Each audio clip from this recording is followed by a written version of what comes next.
Hi everyone. तो आज की इस वीडियो में हम पढ़ने वाले हैं ना कुछ क्वेश्चंस को करने वाले हैं जो बहुत ही इम्पॉर्टेंट हैं ये क्वेश्चंस।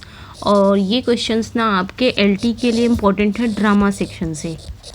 ठीक है, जो हमने ड्रामा सेक्शन कंप्लीट कर लिया था ना पूरा कंप्लीट, तो ये ड्रामा सेक्शन से ही कुछ क्वेश्चंस हैं जी जो आपके 50 क्वेश्चंस होंगे, मिसलेनियस होंगे।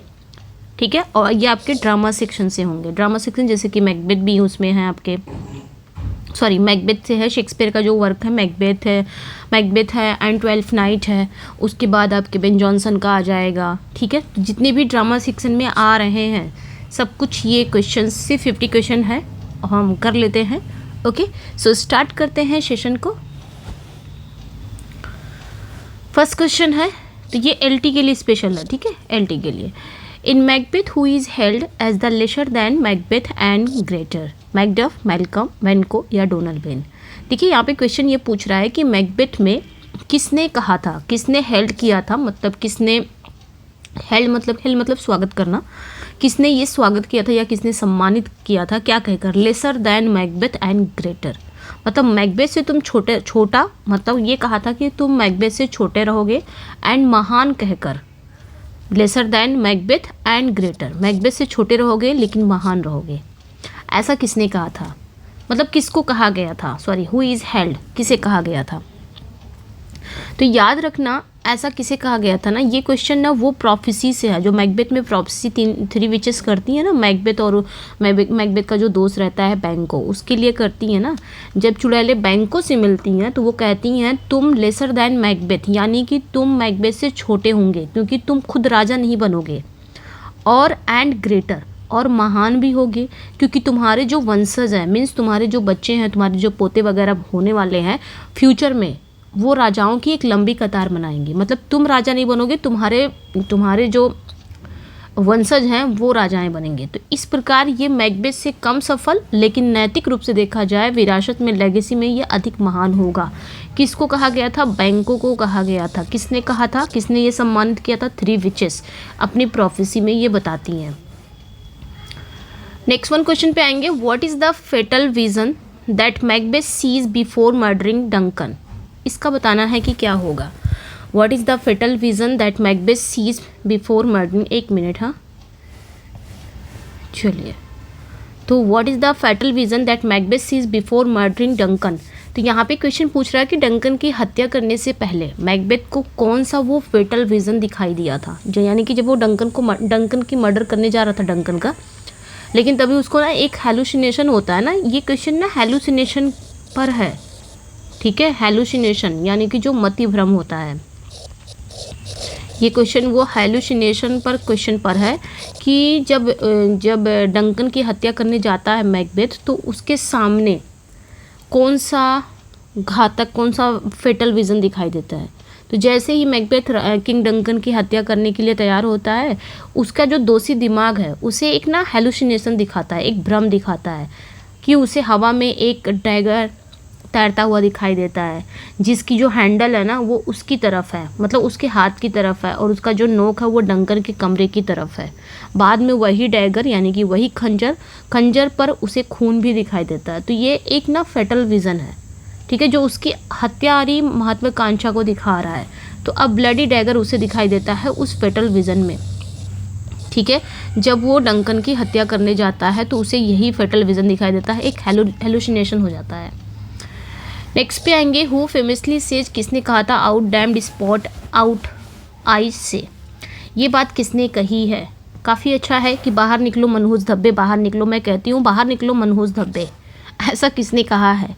तो देखिए ये भी आपके मैकबेथ से ही रिलेटेड है, और ये कब आता है, प्ले के लास्ट में, यानी कि जब राजा डंकन और बाकी लोग की हत्या हो जाती है और उनके मर्डर्स में अपनी भूमिका के कारण गिल्ट में पागल हो जाती है। कौन, लेडी मैकबेथ।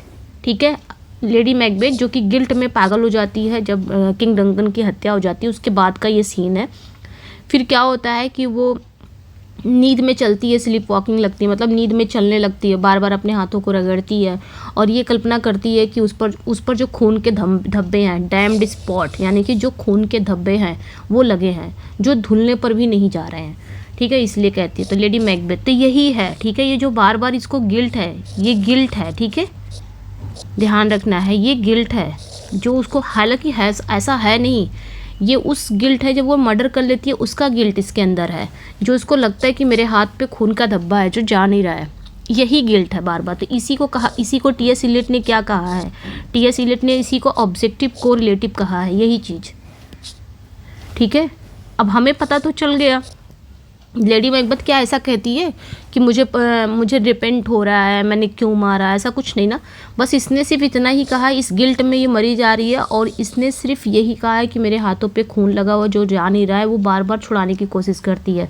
तो यही ऑब्जेक्टिव कोरिलेटिव है, जो ऑडियंस को पता चल जाता है कि हाँ इसको ना अपने किए पर पछतावा है। हालांकि ये कहती नहीं है कि पछतावा है, लेकिन कुछ ऐसे वो एक्सटर्नल चीज़ें देखने को मिलती हैं जहाँ से हमें लगता है कि हाँ शेक्सपियर ने मैकबेथ में ऑब्जेक्टिव कोरिलेटिव यूज़ किया। तो इसी को कहा गया है ऑब्जेक्टिव कोरिलेटिव, जो कि हमें हैमलेट में देखने को नहीं मिलता है। ऐसे सिचुएशन पैदा कर देना, ऐसे ऑब्जेक्ट्स को दिखा देना, ठीक है, जिसमें डायरेक्ट नहीं बोला जाती चीज़ों को। How does Birnam Wood come to Dunsinane, जो बिन्नम वुड है वो डंसिनेन तक कैसे आता है, क्वेश्चन ये पूछ रहा है। जो बिन्नम वुड है ये एक ना ये भी क्वेश्चन ना उस प्रोफेसी से जुड़ा हुआ है, यानी कि मैकबेथ तब तक सुरक्षित है, तब तक सेफ है जब तक बिन्नम का जंगल चलकर उसके किले डंसिनेन तक नहीं आता। तो ये भी प्रोफेसी तब पूरी होती है, ये भी चुड़ैलों ने प्रोफेसी किया था कि तुम मर नहीं सकते, तुमको कोई मार नहीं सकता। कब तक, जब तक बिन्नम वुड का जंगल तुम्हारे महल तक नहीं आता। तो ये जो प्रोफेसी है ना ये तब पूरी होती है जब मैकबेथ के खिलाफ लड़ने वाली जो सेना है, जिसको लीड कौन कर रहा था, मैल्कम कर रहा था, जो मैकबेथ को मारने आ रही थी या मैकबेथ से लड़ने आ रही थी, मैकबेथ की सेना से लड़ने आ रही थी। तो ये जो सेना थी ना, मैल्कम वाली सेना, इसको लीड यही कर रहा था मैल्कम। ये लोग ना बिर्नम के जंगल पहुंचती है ये सेना, और मैल्कम अपने सैनिकों को क्या करता है, यहाँ पे ऑर्डर देता है कि वे जंगल के पेड़ों की टहनियों को काट लें और उन्हें अपने सामने पकड़कर किले की ओर बढ़े, ताकि उनकी सही संख्या का पता न चल सके। ये था मैल्कम का काम। तो इसे एक कैमोफ्लेज कहते हैं, इसे ही क्या कहा जाता है, कैमोफ्लेज, यानी कि छलावा जिसे बोलते हैं, ठीक है, इसे ही कहा जाता है कैमोफ्लेज, जिसे हम छलावा बोल सकते हैं, छलावा देना, ताकि जब सैनिक लोग क्या करेंगे, वो जो टहनियाँ आगे रख लेंगे और चलेंगे तो पता नहीं चलेगा कि कितनी सेना है, ठीक है। तो दूर से देखने पर ऐसा लगता है कि जैसे पूरा जंगल ही किले की ओर बढ़ रहा है। तो कहीं ना कहीं प्रोफेसी यहाँ पे सही हो जाती है, ठीक है। तो राइट आंसर यहाँ पे Malcolm army uses branches as camouflage. Next पे आएंगे, what is the subtitle of 12th night. तो सबटाइटल क्या है 12th नाइट का, ये बताना है, ठीक है। What is the subtitle of 12th night. 12th night का सबटाइटल क्या है, बहुत ईजी है, very easy, what you will, यही है, ठीक है। इसका सबटाइटल यही है, व्हाट यू विल। अच्छा, इसके सबटाइटल के बारे में कुछ थोड़ा जान लेते हैं। ये था ना, ये उस समय के कई प्लेस की तरह है। 12th नाइट भी एक ना सबटाइटल रखता था, ठीक है, यानी कि एक उपशीर्षक रखता था। तो इसका पूरा टाइटल क्या है, 12th नाइट का पूरा टाइटल यही है, 12th नाइट और व्हाट यू विल, ये पूरा टाइटल है, ठीक है। तो ये जो व्हाट यू विल, ये जो टाइटल है ना, ये जो सब टाइटल है ना, ये प्ले के ना जो हल्के फुल्के मनमौजी या कॉमिकल स्वभाव को दिखाता है। नेक्स्ट पे आएंगे, Viola disguise herself as a man and adopt which name. तो वियोला जब अपने आप को डिस्गाइज कर लेती है तो कौन सा नाम अपनाती है, ठीक है, कौन सा नाम अपनाती है ये बताना है। तो सिजेरियो, वेरी इजी, सिजेरियो ही रखती है ना, इसमें अब बताने की ज़रूरत नहीं है। वियोला एक जहाज़ दुर्घटना के बाद इलेरिया के तट पर पहुंचती है, तो वो मानती है कि उसका जो भाई है सेबेस्टियन, इसका भाई कौन रहता है, सेबेस्टियन रहता है, वो डूब गया। ऐसा उसको लगता है कि मेरा भाई नहीं रहा, वो डूब गया। तो अपनी सेफ्टी के लिए वो एक ना मेल का वस्त्र धारण करती है ना, वस्त्र धारण करने का मतलब मेल का जो वेश है वो धारण करने का फैसला करती है और ड्यूक ऑर्सिनो की सेवा में लग जाती है, ठीक है। तो वो अपना जो नाम रखती है, यानी कि जब वो मेल डिस्गाइज हो जाती है, मेल का रूप ले लेती है, तो सिजेरियो नाम रखती है। Who is the puritanical self-righteous steward who is tricked into believing Olivia loves him। तो यहाँ पे हमें क्वेश्चन पूछ रहा है कि वह प्यूरिटेनिकल कौन है। प्यूरिटेनिकल मतलब ये थोड़ा प्यूरिटन था, रूढ़िवादी टाइप का, एंड सेल्फ राइटियस भी था, और ये एक स्टीवर्ड था। स्टीवर्ड यानी कि मैनेजर बोल सकते हो, सर्वेंट भी बोल सकते हो, जिसे ये बिलीव करने के लिए धोखा दिया जाता है कि ओलिविया उससे प्यार करती है। इसको ना एक धोखा दिया जाता है, इसके साथ एक मजाक किया जाता है। किसके साथ बताना है हमें, वो कौन कैरेक्टर है जो प्यूरिटेनिकल भी है, सेल्फ राइटियस भी है, और ओलिविया का ये स्टीवर्ड भी है। और इसको ना बेवकूफ़ बनाया जाता है कि ओलिविया, इसकी जो मैडम है, वो इससे प्यार करती है। तो वो कौन होता है? मॉलविलियो। ये ध्यान रखना है, कौन होता है? मॉलविलियो। अच्छा, ये क्वेश्चन ये अक्सर पूछा जाता है कि शेक्सपियर का वो कौन सा प्ले है जिसमें शेक्सपियर ने प्यूरिटन का मजाक बनाया? तो वो यही प्ले रहता है, 12th नाइट। याद रखना है, 12th नाइट ही रहता है जिसमें इन्होंने प्यूरिटन का मजाक बनाया। प्यूरिटन का मजाक इन्होंने मॉलविलियो के थ्रू बनाया है, क्योंकि मॉलविलियो एक प्यूरिटेनिकल था। ठीक है, ये लेडी ओलिविया का क्या था? घमंडी, खुद को बहुत पवित्र समझने वाला मैनेजर था, जैसे कि प्यूरिटन लोग समझते थे खुद को, तो वैसे ये भी था। ठीक है, मतलब खुद को बहुत पवित्र समझने वाला स्टीवर्ड था। वो बाकी नौकर जैसे सर टॉबी है, मारिया है, इनसे नफरत करता था। ठीक है, तो रिवेंज लेने के लिए मारिया एक लेटर लिखती है जो ओलिविया की लिखावट की नकल होती है, मतलब सेम ओलिविया की राइटिंग में लिखती है, जिसमें मॉलविलियो से प्यार का इजहार किया जाता है। तो मॉलविलियो इस धोखे में आ जाता है और रिडिकुलस हरकतें करने लग जाता है। To which city does Bassanio travel to woo Portia? तो बेसेनियो जो है वो पोर्शिया को लुभाने के लिए, यानी मतलब उससे शादी का प्रपोजल रखने के लिए किस शहर की यात्रा करता है, कहाँ जाता है? वेनिस, बेलमोंट, पाडुआ या वेरोना? ये बताना है। उसको ऊ करने के लिए, पटाने के लिए या शादी करने के लिए कहाँ जाता है? तो बेसेनियो कौन रहता है? बेसेनियो और उसका जो दोस्त रहता है, उसके दोस्त का क्या नाम रहता है? एंटोनियो, है ना। दोनों कहाँ रहते हैं? शुरुआत में रहते कहाँ हैं? वेनिस शहर में रहते हैं। कहाँ रहते हैं दोनों? बेसेनियो और उसका जो दोस्त है एंटोनियो, वो दोनों वेनिस शहर में रहते हैं। ऑल्दो क्या होता है? पोर्शिया, जो कि एक एरेस होती है, यानी कि एक अमीर उत्तराधिकारी होती है, ये बेलमोंट नाम का एक फिक्शनल जगह पर अपने महल में रहती है। तो बेलमोंट जो है ना, ये ना एक फिक्शनल प्लेस है, ये ध्यान रखना है। ये एक फिक्शनल प्लेस पर अपने महल में रहती है। तो बेसेनियो को पोर्शिया से शादी करने की कोशिश करने के लिए वेनिस से बेलमोंट की यात्रा करनी पड़ती है। इसको बेलमोंट जाना है, कहाँ से? कहाँ से? वेनिस से। ठीक है, वेनिस से बेलमोंट जाना है, तो ध्यान रखना है। थोड़ा सा मैं इसके क्वेश्चन के बारे में इतना डिटेल में क्यों चली जाती हूँ, ताकि आपको थोड़ा सा रिकॉल करने के लिए, बस, और कुछ नहीं है। वरना मैं भी क्वेश्चन का आंसर बता के निकल सकती हूँ, लेकिन आपको एक क्वेश्चन के थ्रू रिकॉल कराया जाता है, मतलब रिकॉल कराने की कोशिश करती हूँ, थोड़ा आप रिकॉल कर लो, क्योंकि समरी सभी ने पढ़ी है, सभी को स्टोरी पता रहती है। तो हम जब क्वेश्चन पढ़ेंगे उसको रिकॉल कर लेंगे तो वो ज़्यादा बेहतर रहता है। What are the 3 casket in the lottery for Portia hand made of? इसका बताना है कि क्या होगा। मतलब पोर्शिया के हाथ के लिए, पोर्शिया के हाथ के लिए मीन्स पोर्शिया का हाथ, मतलब पोर्शिया की शादी के लिए लॉटरी में 3 कास्केट किस चीज़ की बनी होती है? लॉटरी में 3 कास्केट पड़ा हुआ है जो किस चीज़ की बनी होती है? मतलब उन 3 कास्केट के बारे में है जिनसे पोर्शिया के पति को सही जो भी पर्सन सही कास्केट चुनेगा, पोर्शिया उसी से शादी करेगी। तो पोर्शिया के फादर के वसीयत के अनुसार ये था कि जो भी उससे शादी करना चाहता है उसे 3 कास्केट में से एक को चुनना होगा। एक कास्केट किसका रहता है? गोल्ड का रहता है, और एक कास्केट सिल्वर का रहता है, और एक कास्केट किसका रहता है? लेड का रहता है। लेड मतलब शीशे का रहता है। तो सही कास्केट जो सही कास्केट रहेगा उसमें पोर्शिया का पिक्चर रहता है। 3 कास्केट रहता है, गोल्ड, सिल्वर एंड लेड का, ये 3 कास्केट रहते हैं, और सही जो कास्केट रहेगा उसमें पोर्शिया का पिक्चर मिलेगा, पोर्शिया की तस्वीर रहती है, और उसे चुनने वाला ही उससे शादी कर सकता है। और यहाँ पे सही कास्केट क्या था? लेड था, जिसको बेसेनियो चुनता है।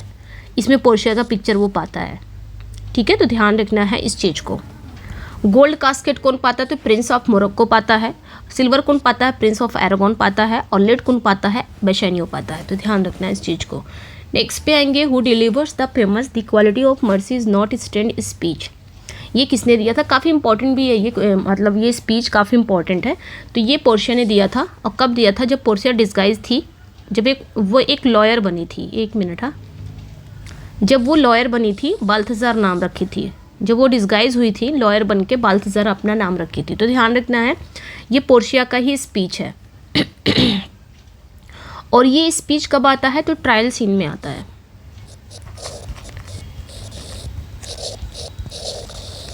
ठीक है बच्चे, ये स्पीच कब आता है, ट्रायल सीन में आता है। और ये एंटोनियो को साइलॉक से बचाने के लिए अपने आप को, ये कौन रहती है, लॉयर रहती है पोर्शिया ना, अपने आप को लॉयर का रूप लेती है और नाम क्या रखती है, बाल्थजार रखती है। ठीक है, तो बाल्थजार नाम के एक प्रूस वकील का भेष धार कर आती है और ये साइलॉक से एंटोनियो पर मर्सी दिखाने का रिक्वेस्ट करती है। ये काफ़ी पावरफुल स्पीच है जिसमें वो कहती है कि दया जो है ना, जो मर्सी है, वो नेचुरल एक क्वालिटी है, इसे ज़बरदस्ती थोपा नहीं जा सकता किसी पे। तो ट्रायल सीन में आता है, इतना ध्यान रखना है आपने। बेन जॉनसन का every Man in His humour is a primary example of which dramatic genre. इसका बताना है कि क्या होगा। मैंने ड्रामा सारा कंप्लीट किया है। ठीक है, थ्योरी, जो ड्रामा की थ्योरी है ना आपके एलटी की, ड्रामा की जो थ्योरी है वो मैंने आपको सारी कंप्लीट की है। और कहाँ पे, यूट्यूब पे ही कंप्लीट की है, कहीं और नहीं कंप्लीट की है। ठीक है, तो अगर आप ये क्वेश्चन नहीं कर पा रहे हैं तो आप पहले ड्रामा सेक्शन को कंप्लीट कर लीजिए। पूरा कंप्लीट है ड्रामा सेक्शन। आप YT पे जाएंगे और प्लेलिस्ट में वहाँ पे सारी वीडियो पड़ी हुई है, सारी वीडियोस 48 वीडियोस हो चुकी हैं। ठीक है, जो सारी थ्योरी ही क्लास कराई जा रही है, LT की पूरी तैयारी। तो यहाँ पे क्वेश्चन पूछ रहा है कि Ben Jonson Every Man in His Humour में is a primary example of which dramatic genre. तो बेन जॉनसन का जो Every Man in His Humour, ये किस ड्रामेटिक स्टाइल का एक मेन एग्जाम्पल है। ठीक है, या यूँ बोलो कि बेन जॉनसन का सबसे फेमस नाटक की शैली कौन सी है, मतलब ड्रामा की स्टाइल कौन के बारे में पूछ रहा है। देखिए, बेन जॉनसन जो थे ना, Ben Jonson comedy of humours नाम का एक नया ड्रामेटिक स्टाइल का आविष्कार उन्होंने किया।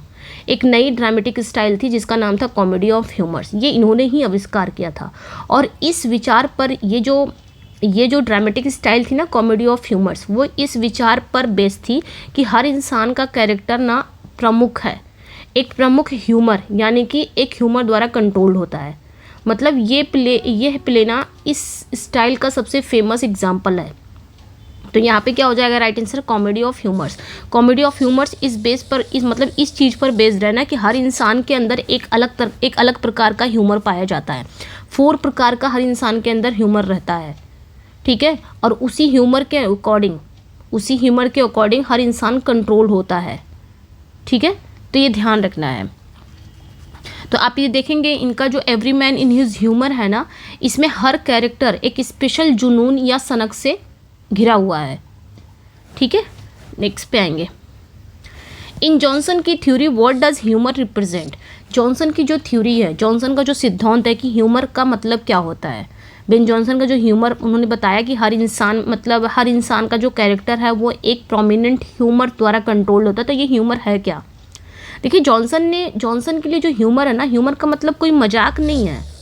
ठीक है, ह्यूमर का मतलब कोई मजाक, कोई चुटकुला नहीं है। ऐसा ह्यूमर का मतलब क्या होता है जानते हो, ये एंशिएंट चिकित्सा सिद्धांत से लिया गया है, यानी कि प्राचीन जो चिकित्सा, जो मेडिकल सिद्धांत था ना, वहाँ से लिया गया है। जहाँ ह्यूमर को क्या कहा गया है, एक तरल पदार्थ कहा गया है। ठीक है, हिंदी में बोलेंगे तो एक तरल पदार्थ कहा गया है, यानी कि यही तरल पदार्थ शरीर को कंट्रोल करते हैं। तो जॉनसन ने बताया है कि ह्यूमर का मतलब किसी पर्सन का एक प्रमुख जुनूनी स्वभाव या कोई विशेषता या कोई क्वालिटी जो उसके बाकी व्यवहार पर हावी हो जाते हैं और उसे रिडिकुलस बना देते हैं। तो डोमिनेंट, ऑब्सेसिव ट्रेट और पैशन, इनका अनुसार है कि ये जो तरल पदार्थ है ना, ये 4 प्रकार के होते हैं। एक फ्लेज में होता है, एक ब्लड होता है, एक फ्लेज में होता है येलो बाइल, ब्लैक बाइल, यानी कि ये 4 प्रकार के ह्यूमर, ये तरल पदार्थ हर इंसान के अंदर होते हैं। और ये चारों में से अगर एक भी पदार्थ किसी इंसान के अंदर ना एक्सेस हो जा रहा है तो उसी एक्सेस के अकॉर्डिंग वो अजीब अजीब हरकतें करने लग जाता है। ये चीज़ें हैं, मतलब ये क्वालिटी है 4 प्रकार। ये जो तरल पदार्थ ना, इसी को ह्यूमर कहा गया है और ये हर इंसान के अंदर पाया जाता है। कोई ज़्यादा हो गया, जैसे किसी के अंदर लालच है। देखिए, हर इंसान के अंदर लालच है, ऐसा नहीं कह सकते कि नहीं लालच है। हर इंसान के अंदर क्वालिटी, हर इंसान के अंदर कुछ ना कुछ क्वालिटी रहती है। लेकिन अगर वही लालच ज़्यादा हो गया, एक्सेस वे में हो गया, तो इंसान उसी लालच के उसके ऊपर हावी हो गया वही लालच, तो क्या करेगा, अजीब अजीब हरकतें नहीं करेगा अपनी लालच को पाने के लिए। तो जब अजीब अजीब हरकतें करेगा तो वो रिडिकुलस लगेगा। तो वही चीज़ है उन्होंने बताया है। Which character in Every Man in His Humour is girl who foolishly tries to learn the manners of gentleman. ये मैंने पढ़ाया बहुत अच्छे से। Every Man in His Humour में वो कौन सा गुल है। गुल मतलब क्या होता है जानते हो, भोला, मूर्ख कैरेक्टर। ठीक है, भोला भाला तो यहाँ पे वही पूछ रहा है कि ये जो गल है ना, गल मतलब मूर्ख होता है, भोला भाला मूर्ख। तो इसमें क्वेश्चन पूछ रहा है कि every Man in His Humour में वो कौन सा गल है, यानी कि वो कौन सा मूर्ख कैरेक्टर है जो बहुत ही फुलिशली वे में एक जेंटलमैन के तौर तरीके सीखने की कोशिश करता है। तो प्ले में ऐसा कौन सा कैरेक्टर के बारे में पूछ रहा है जो मूर्ख है और जेंटलमैन बनने का दिखावा करता है। पढ़ाया मैंने, काइटली है, नोवेल है, स्टीफन है या ब्रेन वॉर्म है। तो कौन सा कैरेक्टर था? अच्छा, आपने ना लास्ट में स्कोर शेयर करना है कि कितना आपने स्कोर शेयर किया। ये मिसलेनियस है, ड्रामा सेक्शन से सिर्फ क्वेश्चन है बस। तो कौन सा कैरेक्टर था ये ध्यान रखना है। देखिए स्टीफन जो होता है ना, स्टीफन प्ले में ना वो कंट्री गर्ल है, ठीक है, वो कंट्री गर्ल है, वो देहाती मूर्ख है जो एक जेंटलमैन की तरह फैशनेबल दिखना चाहता है। इसलिए वो उन चीज़ों के बारे में बात करता है जिनके बारे में उसे कुछ नहीं पता। मतलब इसको ना बात करेगा, बाज पालने के बारे में बताएगा, झगड़ने के बारे में बताएगा, लेकिन इसको कुछ नहीं पता। तो इसकी इन्हीं फुलिशली कोशिश को कारण दूसरे जो चालाक कैरेक्टर हैं उसे आसानी से मूर्ख बना लेते हैं, जैसे कि ब्रेन वर्म वगैरह। तो स्टीफन ही वो कैरेक्टर रहता है, ध्यान रखना है, ठीक है, जो बहुत ज़्यादा जेंटलमैन बनने की कोशिश करता है। नेक्स्ट वन पे आएंगे, ड्राइडन का all for love is a restoration adaptation of which Shakespearean play. तो ड्राइडन का ऑल फॉर लव ये जो है ना, ड्राइडन का जो प्ले है ऑल फॉर लव, ये शेक्सपियर की किस प्ले पे आधारित है? तो ये सही है, एंटोनी एंड क्लियोपेट्रा पे आधारित है ना। ड्राइडन ने अपना फेमस प्ले शेक्सपियर की एक महान ट्रेजेडी की स्टोरी पर बेस्ड किया है। दोनों प्ले रोमन जनरल एंटनी और मिस्र की रानी क्लियोपेट्रा के ट्रेजिक प्रेम की कहानी बताते हैं। यानी कि एंटनी एंड क्लियोपेट्रा में भी हमें यही कहानी देखने को मिलेगी, एंटनी क्लियोपेट्रा की। और ऑल फॉर लव जो इस पर बेस्ड है, इसमें भी हम देखेंगे कि जनरल एंटनी और मिस्र की रानी जो क्लियोपेट्रा है, इनकी कहानी इसमें भी देखने को मिलती है। तो ड्राइडन का ये जो प्ले है ना, शेक्सपियर के एंटनी क्लियोपेट्रा का एक क्या है, एक कॉम्पैक्ट है या रेस्टोरेशन के नियमों के अनुसार लिखा गया है, बस इतना ध्यान रखना है। ये जो है ये रेस्टोरेशन के नियमों के अनुसार लिखा गया है, लेकिन कहानी सेम है दोनों की। यानी कि इसमें भी आपको एंटनी क्लियोपेट्रा की कहानी मिलेगी, ये तो है ही है शेक्सपियर का। तो ये चीज़ें ध्यान रखनी है। All for love is written in which form which Dryden help to popularize. All for love किस फॉर्म में लिखा गया है जिसे ड्राइडन ने लोकप्रिय बनाने की मदद की थी? तो किस फॉर्म में लिखा गया है all for love? Blank words, heroic couplets, free words या स्पेंसरन स्टैंजा? ये हमें बताना है। देखिए ये क्वेश्चन थोड़ा सा घुमाया है, लेकिन अगर देखा जाएगा ऑल फॉर लव जो है ना, जैसे कि शेक्सपियर ने ब्लैंक वर्ड्स में लिखा है, तो ऑल फॉर लव भी ब्लैंक वर्ड्स में ही लिखा गया है। इसका आंसर ये हो गया है। लेकिन बाद में इन्होंने पूछा विच ड्राइडन हेल्प टू पॉपुलराइज, जिसको ड्राइडन ने पॉपुलर किया था। तो ड्राइडन ने पॉपुलर किसको किया? हीरोइक कपलेट्स को किया है।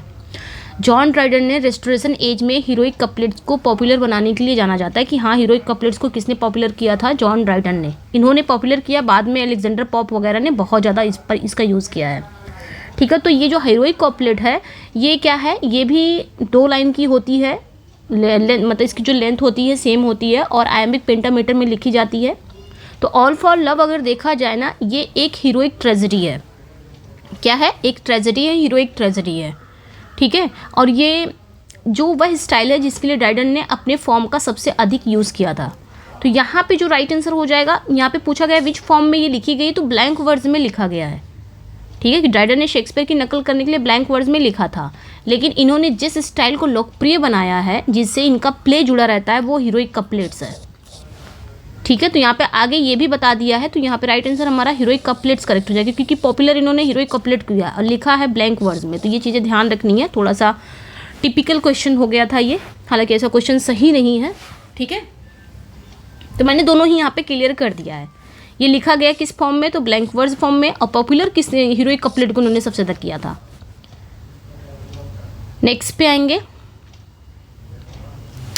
Unlike Shakespeare version Dryden play primarily focuses on. एक चीज़ ध्यान रखना, और ऑल फॉर लव का ना इसका जो सब टाइटल है वो क्या है? इसका भी सब टाइटल है ऑल फॉर लव का, बहुत ईजी है। तो इसका जो सब टाइटल है ना, यानी कि और द वर्ल्ड वेल लॉस्ट, अच्छा यहाँ पे तो लिख दिया था द वर्ल्ड वेल लॉस्ट, ये है इसका पूरा टाइटल, ठीक है। कब आया था? 1677 में आया था। हीरोइक ड्रामा है ये, एक हीरोइक ड्रामा है, हीरोइक ट्रेजेडी ये बोल सकते हो आप।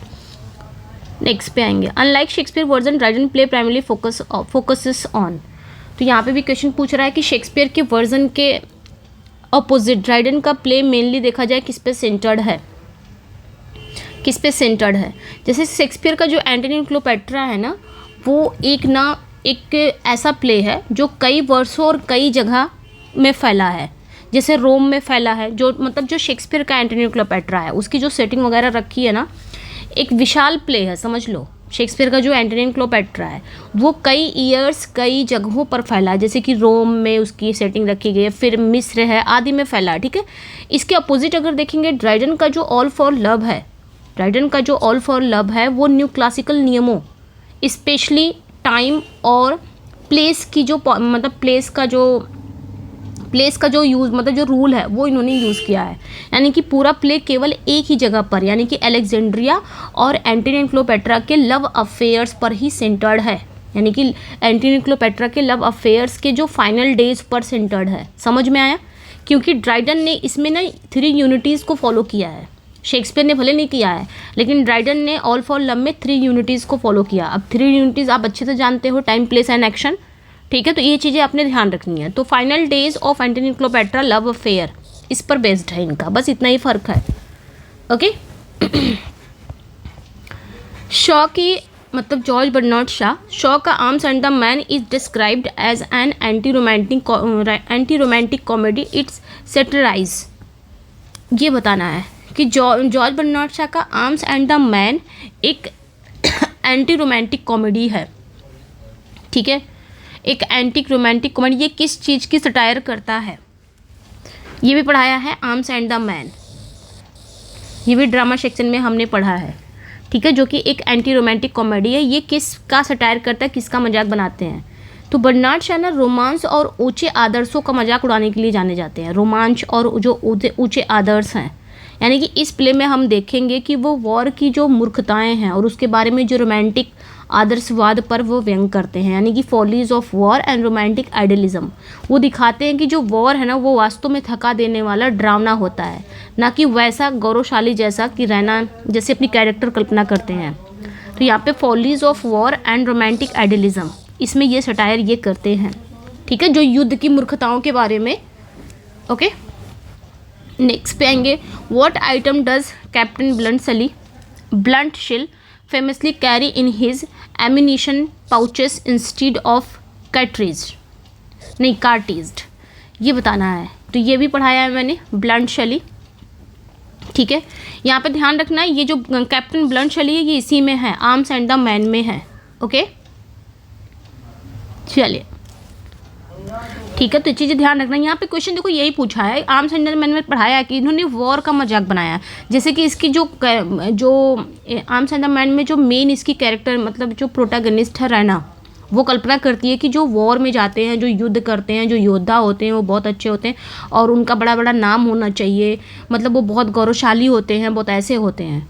लेकिन जब ये ब्लंट शली से मिलती है ना, रैना जो रहती है ब्लंट शली से मिलती है कि वो तो भाग रहा है युद्ध से, तो यहाँ पे मजाक बनाया है कि एक बंदी है कि जो कल्पना करती है युद्ध कैसा चीज़ है, युद्ध में लड़के आ रहा, समझ लो बहुत गौरवशाली पर्सन होगा।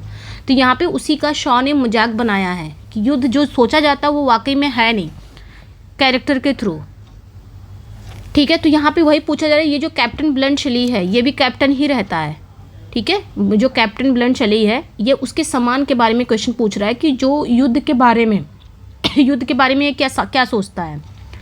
जैसे ये एक कैप्टन है ब्लंट शली, ठीक है, अभी एक योद्धा है, तो ये योद्धा अपने साथ क्या लेके जाएगा? गोला बारूद की थैलियाँ ही लेके जाएगा ना अपने कारतूस में। कारटीज मतलब कारतूस होता है, लेकिन ये जो कैप्टन ब्लंट शली है ये अपने कारतूस में गोला बारूद की जगह पर कौन सी चीज़ें लेके जाता था, कौन सी चीज़ें रखता था, मैंने पढ़ाया अच्छे से इसको, ठीक है। यानी कि जब रैना को ब्लंट शली अपने कमरे में मिलता है, ठीक है, रैना कौन रहती है? वो मेन प्रोटैगनिस्ट है इस प्ले की, ठीक है। जब रैना को ब्लंट शली एक कैप्टन रहता है, सिपाही रहता है, ये भागता हुआ आता है अपने कमरे, ये रैना के कमरे में पहुंच जाता है। तो उसे ना, तो ये जो रैना रहती है ना, इसको ना समझती है एक वीर सैनिक समझती है, लेकिन ब्लंट शली उसके भ्रम को तोड़ देता है कि मैं कोई वीर सैनिक नहीं हूँ। वो बताता है कि मैं एक अनुभवी सैनिक हूँ और जानता हूँ कि युद्ध में गोलियों से ज़्यादा ज़रूरी भोजन है, मतलब गोलियों से ज़्यादा ज़रूरी भोजन है। इसलिए वो अपने गोला बारूद के पाउच में कारतूस की जगह पर क्या रखता है? चॉकलेट क्रीम रखता है। समझ में आया? तो यानी कि ये अपने थैलियों में क्या रखता है, गोला बारूद की जगह पे चॉकलेट क्रीम रखता है। जब ये रैना देखती है तो उसका जो भ्रम रहता है वो धीरे धीरे टूटता है। बताओ, ऐसे भी सैनिक होते हैं, है ना। हालांकि शादी भी लास्ट में करती है इसी से। नेक्स्ट पे आएंगे, the play is set during which conflict. अगला जो क्वेश्चन है कि ये जो प्ले है ना, आर्म्स एंड द मैन, ये किस कॉन्फ्लिक्ट के दौरान सेट है। यानी कि प्ले की जो बैकग्राउंड में चल रहा है, जो रियल युद्ध के बारे में है, कौन सा उस समय युद्ध हो रहा था, ये रियल युद्ध के बारे में है। अगर इस प्ले में युद्ध के बारे में दिखाया गया तो इसके बैकग्राउंड में एक रियल युद्ध चल रहा था, उसके बारे में पूछ रहा है। तो ये जो प्ले है ना, ध्यान रखना, ये जो प्ले है ना 1885 में हुए सर्बो बल्गेरियाई जो वॉर था, सर्बो बल्गेरियाई वॉर की बैकग्राउंड में सेटिंग है। रैना का जो मंगेतर है वो सर्जियस है, वो इसी युद्ध में लड़ने गया है। और ब्लंट्सली जो कि स्विस है, यानी कि सर्बियाई सेना की तरफ से एक भाड़े के सैनिक के रूप में लड़ रहा है। तो भाड़े के सैनिक भी होते हैं ना जो पैसे के लिए लड़ते हैं, तो ब्लंट्सली वही भाड़े का सैनिक है। तो रैना को लगता है कि सैनिक तो बहुत योद्धा होते हैं, वीर होते हैं, वो पैसे के लिए थोड़ी ना लड़ते हैं। उसके दिमाग में ये कुछ अलग मतलब अलग ही इमेजिनेशन बना के रखी थी। लेकिन जब वो ब्लंट्सली से मिलती है ना तो सारी इसकी इमेजिनेशन चकनाचूर हो जाती है कि ऐसे होते हैं वीर सैनिक, मैंने जो बनाया था ऐसा कुछ नहीं होते, ये भाड़े के टट्टू हैं सब। समझ में आया। तो यहाँ पे वही क्वेश्चन पूछ रहा है, the play set during which conflict. तो राइट आंसर यहाँ पे क्या हो जाएगा आपका, सर्बो बल्गेरियाई वॉर, ये यहाँ पे। ठीक है, प्ले जब सेटिंग हुआ था उसमें कौन सा कॉन्फ्लिक्ट चल रहा था, ये कॉन्फ्लिक्ट चल रहा था। Who is the man refer to in the title arms and the man. अब अगला जो क्वेश्चन है पूछ रहा है कि ये जो टाइटल कैरेक्टर है मैन, मैन का मतलब क्या हुआ, द मैन शब्द का मतलब क्या है। ठीक है, ये पूछ रहा है कि आर्म्स एंड द मैन में जो द मैन है ये किसे कहा गया है। मेजर सरानोव को कहा गया, कैप्टन ब्लंट्सली को, मेजर पेटकॉफ को, कि निकोला को, किसे कहा गया है ये द मैन। तो राइट आंसर यहाँ पे क्या हो जाएगा, ध्यान रखना है। देखिए ये जो टाइटल है ना, ये जो टाइटल है ये वर्जिल की जो पोइट्री है ना, एनीड की पहली लाइन है। ठीक है, जहाँ पे कहता है मैं हथियारों और उस आदमी का गान करता हूँ, तो उसका एक सटारिकल रेफरेंस देखने को मिलता है। और जो वॉर और हीरो की क्या करता है, तारीफ करता है। तो शॉ के प्ले में हम क्या देखते हैं, आर्म्स यानी कि हथियार, आर्म्स एंड द मैन है ना, तो आर्म्स मतलब क्या होता है, हथियार। इसको रिप्रेजेंट कौन करता है, सर्जियस। सर्जियस कौन रहता है, वो एक रोमांटिक और मूर्ख सैनी होता है। जबकि द मैन कौन होता है, द मैन एक असली इंसान होता है। ये असली इंसान को रिप्रेजेंट कर रहा है। असली इंसान यानी कि जो सर्जियस होता है ना, वो थोड़ा दिखावटी वाला वीर सैनिक होता है, दिखावा ज़्यादा करता है। सैनिक तो भी रहता है लेकिन दिखावा ज़्यादा करता है। ठीक है, जो रैना का मंगेतर रहता है, तो वहाँ उसको ना क्या कहा गया है, उसको एक रोमांटिक और मूर्ख सैनिक कहा गया। जबकि द मैन कौन है, द मैन वो ब्लंट्सली है, जो भाड़े का सैनिक है, लेकिन वो सच्चाई बोलता है। वो रैना को सब असली बताता है कि ऐसे भी होते हैं सैनिक। तो असली इंसान को वो रिप्रेजेंट करता है कैप्टन ब्लंट्सली करता है। तो जो युद्ध की सच्चाई जानता है, रोमांटिक नहीं बल्कि रियलिस्टिक चीज़ों को बताता है, वो व्यवहारिक है, प्रैक्टिकल है, रियलिस्टिक है। तो कैप्टन ब्लंट्सली ये है द मैन। यही समझ लो असली हीरो है यही। भले ही भाड़े का सैनिक है लेकिन रियलिटी यही बताता है। ये सब कुछ रियल बताता है, प्रैक्टिकल है। लेकिन ये जो सर्जियस रहता है उसका मंगेतर, वो दिखावटी रहता है। तो चीज़ें अब मैंने पढ़े होंगे तो आप अच्छे से यहाँ पे रिलेट कर पाओगे। Galsworthy Justice is a prominent example of which theatrical movement. तो गोल्सवर्दी का जो जस्टिस है वो किस थेट्रिकल मूवमेंट का एक एग्जाम्पल है। तो यहाँ पे राइट आंसर क्या हो जाएगा, neutralism and the problem play. इसको ज़्यादा नहीं समझाऊंगी। ठीक है, तो राइट आंसर यहाँ पे आपका सी हो जाएगा, क्योंकि जस्टिस एक प्रॉब्लम प्ले है। इसका मतलब एक ऐसा प्ले जो समाज के जो सीरियस इशूज हैं, ठीक है, उनको ऑडियंस के सामने रखना। और ये नेचुरलिज्म क्यों है, नेचुरलिज्म भी वही रियलिस्टिक है, यानी कि रियलिस्टिक चीज़ों को दिखाना, क्योंकि वो जीवन की कठोर सच्चाइयों को बिना किसी लाग लपेट, बिना किसी रोमांस के बिल्कुल असली रूप दिखाते हैं, यानी कि जैसे रियल में होता है वैसे वो अपने प्ले में दिखाते हैं, इसलिए इसे नेचुरलिज्म कहा गया है। What crime does the protagonist William Falder commit, तो फॉर्जरी करता है ना, फॉर्जिंग अ चेक। ठीक है, 9 को 90 पाउंड बना देता है। नेक्स्ट पे आएंगे, the play famously influenced real life social reform, what specific reform is it credited with helping to achieve. इसका बताना है कि क्या होगा। क्वेश्चन ये पूछ रहा है कि जस्टिस प्ले को देखने के बाद असली दुनिया में क्या बड़ा सामाजिक बदलाव आया। ये क्वेश्चन पूछ रहा है। उन्होंने तो मतलब उन्होंने क्या बनाया था, उन्होंने सॉलिटरी कन्फाइनमेंट पे दिखाने के लिए अपने प्ले में उसकी आलोचना की है। जेल को रिफॉर्म करने के लिए उसकी आलोचना की थी। तो क्या हुआ था, तो ध्यान रखना प्ले का सबसे जो डरावना सीन है ना वो है जहाँ फाल्डर को जेल में ना अकेले डाल दिया जाता है, यानी कि उसको सॉलिटरी कन्फाइनमेंट कर दिया जाता है, जहाँ वो अकेलेपन सहते सहते लगभग पागल हो जाता है। मतलब एक अकेला बंदा जेल में अकेले, वहाँ कोई आना जाना नहीं, सोचो क्या उस पर बीत रही होगी। तो ये जो सारी चीज़ें हैं ना, ये होम सेक्रेटरी विंस्टन चर्चिल ने इस प्ले को देखा, गोल्सवर्दी के इस प्ले को, जस्टिस को देखा उन्होंने। और वह इस सीन से, जब ये सीन आया ना, सॉलिटरी कन्फाइनमेंट वाला सीन आया, तो वो इस सीन से इतने ज़्यादा इम्प्रेस्ड हुए कि उन्होंने सच में रियल लाइफ में उन्होंने प्रिजन रिफॉर्म लागू किया, यानी कि जेल में सुधार किया और सॉलिटरी कन्फाइनमेंट का जो पीरियड था वो बहुत कम कर दिया। तो right answer prison reform, particularly ending solitary confinement. समझ में आया, सच में रियल में हुआ था ये चीज़ें। भले गोल्सवर्दी ने इसको प्ले से आलोचना की थी, लेकिन इसका रियल में इसका असर पड़ा था। वाकई में जेल में सुधार हो चुके थे, स्पेशली सॉलिटरी कन्फाइनमेंट। इसका जो पीरियड था वो उन्होंने कम कर दिया था, जो वहाँ के गृह सचिव थे विंस्टन चर्चिल। ठीक है, उन्होंने इस प्ले को देखा। Who is the lawyer who gives a passionate speech about the blind and impersonal nature of justice. तो वो लॉयर कौन है जो जस्टिस के अंधे और निर्दयी स्वभाव के बारे में एक स्पीच देता है। तो हेक्टर फ्रोम रहता है, ये फोल्डर का नाम रहता है, लॉयर रहता है। ठीक है, ये ध्यान रखना है। मतलब ये जब वो होता है नहीं है ट्रायल के दौरान, वो जूरी से बहुत भावुक अपील करता है। वो तर्क देता है कि फाल्डर ने जो किया वो गलत था, लेकिन वो न्याय की देवी की तरह जो आंखों पर पट्टी बांधे रहती है और केवल अपराध को देखती है, तो अपराधी के हालात या उसकी मंशा को नहीं। वो कहता है कि कानून की यह अंधी प्रक्रिया फाल्डर जैसे कमजोर इंसान को कुचल देती है। जो वहाँ बैठे ना, जहाँ जज साहब बैठे रहते हैं, तो वो रहती है न्याय की देवी, उनकी आंखों पर पट्टी बंधी रहती है ना, तो वो केवल अपराध को देखती है। तो वही ये सारा बेचारा ये स्पीच देता है कि आखिर वो सिर्फ ये अपराध ही क्यों देख रही है।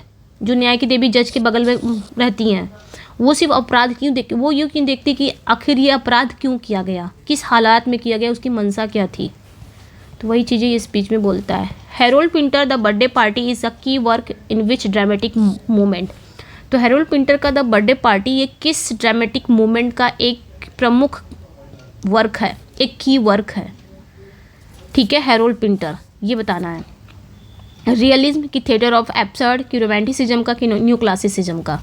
मतलब हैरोल्ड पिंटर का जो फेमस प्ले के स्टाइल के बारे में पूछा जा रहा है। देखिए, द बर्थडे पार्टी जो है ना, ये द बर्थडे पार्टी जो है, ये थिएटर ऑफ द एब्सर्ड का एक बेहतरीन एग्जाम्पल है।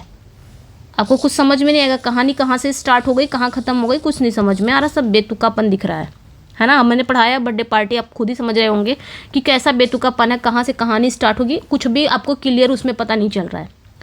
तो इस स्टाइल के प्ले में अक्सर क्या होती है, अजीब अजीब चीज़ें होती हैं, इलॉजिकल घटनाएं होंगी जो आपको बिल्कुल समझ में नहीं आएगी, डायलॉग का कोई मतलब नहीं निकलता, कैरेक्टर को एक खतरनाक और समझ के बाहर की दुनिया में फंसा हुआ दिखाया जाता है, उसे ही कहा जाता है थिएटर ऑफ एब्सर्ड। तो ये थिएटर ऑफ एब्सर्ड का है, मतलब थिएटर ऑफ एब्सर्ड का एक अच्छा एग्जाम्पल है the Birthday party Harold Pinter का। What term is often associated with Pinter's style, characterized by long pauses, unspoken subtext and underlying menace? इसका बताना है। मतलब यहाँ पे क्वेश्चन पूछ रहा है कि पिंटर की जो स्टाइल के साथ साथ अक्सर वो कौन सा वर्ड जुड़ा हुआ है जिसकी जो कैरेक्टराइज्ड है, यानी कि जिसकी कैरेक्टर ये है कि पॉजेज, लंबे लंबे मौन रहते हैं और सब टेक्स्ट रहते हैं। ठीक है, सब टेक्स्ट मतलब अनकहा ऐसा कोई टेक्स्ट, ऐसा कोई लेसन रहता है, और एक मेनेस रहता है, यानी कि एक खतरा रहता है। तो ये पिंटर की कौन सी स्टाइल है, ये कौन सी, पिंटरेस्क है कि श्वैन है कि एक्सप्रेशनिस्ट है कि ब्रेचेशन है, ब्रेचेशन है। ठीक है, तो ये मैंने बताया था, पिंटर अपने किसी स्टाइल के लिए जाना जाता है पिंटरेक्स, पिंटर से पिंटरेक्स याद रखना, पिंटरेक्स स्टाइल के लिए जाने जाते हैं। पिंटर की जो राइटिंग स्टाइल है वो इतनी अनोखी थी, इतनी यूनिक थी ना, कि क्रिटिक ने इसके लिए एक नया क्वाइन किया, एक नया शब्द क्वाइन किया, जिसका नाम रखा पिंटरेक्स, इन्हीं के नाम से मिलता जुलता रखा। मतलब इनकी राइटिंग स्टाइल वाकई में बहुत यूनिक थी, तो क्रिटिक ने इनके लिए, स्पेशली इनके लिए एक नया वर्ड क्वाइन किया, नाम क्या रखा, पिंटरेक्स, इन्हीं के नाम से मिलता जुलता। तो पिंटरेस्ट का मतलब क्या होता था? पिंटरेस्ट का मतलब क्या? एक ऐसी सिचुएशन जहाँ कैरेक्टर के बीच लंबे लंबे लंबे मौन रखे होते हैं, यानी कि लंबे लंबे पॉजेज होते हैं। वे जो कहते हैं उसका मतलब कुछ और ही होता है, यानी कि सब टेक्स्ट मतलब यही कि जैसे कोई कैरेक्टर कुछ कह रहा है तो उसका सीधा मतलब कुछ और हो गया, वो सब टेक्स्ट हो गया। कैरेक्टर के बीच में लंबे लंबे मौन है, कोई कुछ बोल नहीं रहा है, और हमेशा और बातचीत के नीचे मतलब बातचीत के साथ साथ हमेशा एक छिपा हुआ खतरा रहेगा, एक मेनेस रहेगा, एक डर फील होगा। ये होता है पिंटरेस्ट। ठीक है, नेक्स्ट पे आएंगे, who are two mysterious and menacing visitors who arrive at the boarding house looking for Stanley. बताना है यहाँ पे, ये भी मैंने पढ़ाया है। तो वो दोनों मिस्टीरियस और मिनेंसिंग विजिटर कौन होते हैं? वो दोनों मिस्टीरियस और मिनेंसिंग विजिटर कौन होते हैं जो स्टैनली की तलाश में बोर्डिंग हाउस पहुँचते हैं? ठीक है, दोनों कौन होते हैं ये भी पढ़ाया है बहुत अच्छे से, है ना। अब सब रिवीजन हो रहा है पूरा, लेकिन हालांकि इसमें मैंने मिसलेनियस ले लिया है, अलग अलग नहीं लिया है। तो कौन होते हैं ये बताना है। देखिए स्टैनले जो होता है ना, स्टैनले ध्यान रखना, ये जो स्टैनले है ना, ये इस प्ले का मेन प्रोटैगनिस्ट है, द बर्थडे पार्टी का। ठीक है, बर्थडे पार्टी हम पढ़ रहे हैं ना, द बर्थडे पार्टी का ध्यान रखना है। बर्थडे पार्टी का ये अगर पूछा जाए मेन कैरेक्टर कौन है, मेन प्रोटैगनिस्ट कौन है, तो स्टैनले ही है। तो स्टैनले एक समुद्र तटी पे एक बोर्डिंग हाउस में छिपा हुआ है। एक दिन दो अजनबी आते हैं, एक का नाम गोल्डबर्ग रहता है, एक का नाम मैकनेन रहता है। वहाँ आते हैं और वो स्टैनले को उसके पास्ट के बारे में अजीब और डरावने सवाल पूछकर उसके मानसिक रूप से उसको बहुत ज़्यादा प्रताड़ित करते हैं। तो वह प्ले का मेन मिनेंशिंग जो एलिमेंट्स है, यानी कि खतरनाक एलिमेंट्स है, जहाँ पे कैरेक्टर डरा डरा रहता है। तो वो दोनों मिस्टीरियस विजिटर्स कौन रहते हैं? Goldberg and मैकेन। ये ध्यान रखना बच्चे, ठीक है, मैकेन। ठीक है, ये आपने ध्यान रखना है। ये सब पढ़ाया बच्चे, सब पढ़ाया, आपके यूट्यूब पे ये पढ़ाया। मैं ये नहीं कहूँगी मैंने पेड में पढ़ाया और आपने पढ़ा नहीं है, मैंने सब यूट्यूब पे पढ़ाया। अब आपने नहीं पढ़ा तो वो आपकी गलती है, मेरी गलती नहीं है। What happens to Stanley at the end of the play? तो प्ले में स्टैनले के साथ क्या होता है ये भी हमने पढ़ा है। प्ले में जो बर्थडे पार्टी है, प्ले में स्टैनले के साथ क्या होता है। अच्छा एक चीज़ ध्यान रखना, बर्थडे पार्टी जो है ना, द बर्थडे पार्टी, ये कॉमेडी ऑफ मैनस है। कॉमेडी ऑफ मैनस का ना अच्छा एग्जाम्पल है। ठीक है बच्चा, कॉमेडी ऑफ मैनस का अच्छा एग्जाम्पल है। कॉमेडी ऑफ मैनस मतलब कॉमेडी के साथ साथ एक खतरा भी रहता है, डर रहता है, उसे कहा जाता है कॉमेडी ऑफ मैनस। तो स्टैनले के साथ लास्ट में क्या होता है ये पूछ रहा है, स्टैनले के साथ लास्ट में क्या होता है।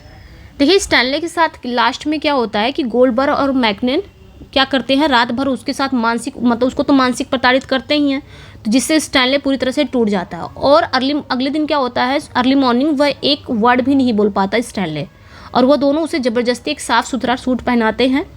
जैसे कि कोई डेड बॉडी हो उसको दफनाने के लिए तैयार किया जाता है, वैसे उसको भी साफ़ सुथरा सूट पहनाते हैं और उसे अपने साथ एक अननोन प्लेस पर ले जाते हैं। वो एक जीता जागता मुर्दा बन चुका होता है। तो he is taken away broken and dressed in a suit. ये ध्यान रखना, लास्ट में स्टैनले के साथ यही होता है बेचारे के साथ। नेक्स्ट पे आएंगे। नेक्स्ट जो क्वेश्चन है, Eugene O'Neill the hairy ape is a significant example of which American theatrical movement. इसका बताना है कि क्या होगा। इसी तरह हम रिवीजन भी कर लेंगे प्रैक्टिस से, पहले हम पूरा कर ले। अभी तो हम प्रोज और फिक्शन पे पहुँचे हैं ना, पहले वो कंप्लीट कर लें, देन इसी तरह हम ये भी कंप्लीट कर लेंगे। इसी तरह आपकी प्रैक्टिस हो जाएगी। कितनी अच्छी प्रैक्टिस है ना। यूजीन ओनेल का जो द हैरी ऐप है, तो हैरी ऐप है, ये किस अमेरिकी थिएट्रिकल मूवमेंट का एक बेहतरीन एग्जाम्पल है। रियलिज्म का, कि वॉडेवाइल, एक्सप्रेशनिज्म या फिर मिनिस्ट्रेस ले। देखिए ध्यान रखना, ये जो प्ले है ना, यूजीन ओनेल का ये जो हैरी ऐप है, ये जो प्ले है ना, ये रियलिज्म का नहीं है, ठीक है, ये एक्सप्रेशनिज्म है। क्या है? एक्सप्रेशनिज्म। एक्सप्रेशनिज्म क्या होता है? एक्सप्रेशनिज्म मतलब जहाँ पे रियल कुछ भी नहीं होता, ठीक है। एक्सप्रेशनिज्म जहाँ पे रियल कुछ भी नहीं होता, बल्कि क्या होता है, यानी कि प्ले के जो कैरेक्टर होते हैं ना, उनके जो इंटरनल मतलब उनके जो आंतरिक भावनात्मक मनोवैज्ञानिक सिचुएशन को दिखाता है। यानी कि कैरेक्टर के अंदर क्या चल रहा है, उसका आंतरिक, यानी कि उसका इनिशियल थॉट वगैरह, उसके इमोशन, उसके साइकोलॉजिकल सिचुएशन को दिखाते हैं, उसमें कुछ रियल नहीं दिखाया जाता। तो एक्सप्रेशनिज्म वही हो गया। यानी कि एक्सप्रेशनिस्ट प्ले वही होते हैं जो बाहरी दुनिया को ठीक वैसा नहीं दिखाते जैसे वह है, बल्कि वो कैरेक्टर के अंदर क्या चल रहा है, उसके आंतरिक, उसके भावनात्मक, उसके मनोवैज्ञानिक सिचुएशन को दिखाते हैं। एक्सप्रेशनिज्म में यही होता है। यानी कि प्ले के सीन, जैसे प्ले का जो सीन था, मैंने पढ़ाया ये हैरिया, जैसे प्ले का जो सीन था, जैसे इंजन रूम जहाँ पे फिफ्थ वेन्यू था, वैसे ही डिस्टॉर्टेड दिखते थे जैसे हीरो यंग उन्हें महसूस करता था। तो हैरी ऐप में जो मेन प्रोटैगनिस्ट है वो यंग है, ये मेन प्रोटैगनिस्ट रहता है। तो ये ना, ये हैरी ऐप जो है ना, ये एक्सप्रेशनिज्म का एक अच्छा एग्जाम्पल है। समझ में आया ना एक्सप्रेशनिज्म क्या होता है? तो एक्सप्रेशनिस्ट प्ले वही होते हैं, इसमें ना बाहरी दुनिया को ठीक वैसे नहीं दिखा, जैसे रियल चीज़ें, जैसे गोल्सवर्दी का प्ले है। तो वो क्या करते हैं, जो रियल दुनिया, जैसे हमारी जो दुनिया, हम जिस दुनिया में रह रहे हैं, ये रियल दुनिया है। तो इस रियल दुनिया में जो भी घटनाएं होती हैं वो क्या करते हैं, अपने प्ले में ठीक वैसे ही दिखाते हैं, सब कुछ रियल ही दिखाते हैं। लेकिन ये जो एक्सप्रेशनिस्ट प्ले होते हैं ना, ये रियल यानी कि बाहर की दुनिया को ठीक वैसे नहीं दिखाते, बल्कि जो प्ले के अंदर जो कैरेक्टर है ना, उनके इंटरनल, उनके इमोशनल, उनके साइकोलॉजिकल सिचुएशन को दिखाते हैं। समझ में आया? और इसका मेन प्रोटैगनिस्ट कौन है? यंग है, ये ध्यान रखना है। What is the name of the protagonist? A brutish stoker on a ocean liner. तो यहाँ पे ध्यान रखना है कि एक समुद्री जहाज पर काम करने वाले उस ब्रूटिस स्टोकर किसे कहा गया है? जो कोयला झोंकने वाला होता है।